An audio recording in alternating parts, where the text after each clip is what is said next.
Mai a hono whakawhi o sea whakataimi o e wharearea.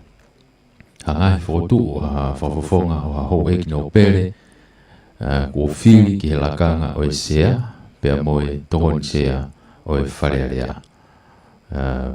Hoko mai ai pe, hono whiri o e sea moe tohoni sea o e wharearea.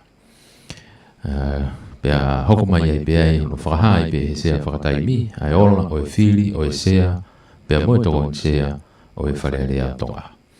Ai koe angaia o ene tuu o e hoko e ngahi asenita pe koe porokalama e whakahoko hoko aki a e whemea aki o e whakataha wharearea makehe koe ni a e wharearea o tonga. Ai e te tau kau whakataha tuai i he houa koe ni.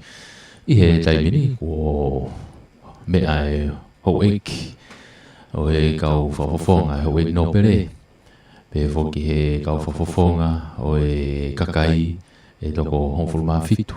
Kau whafofonga e hou eki no pere e toko hiva.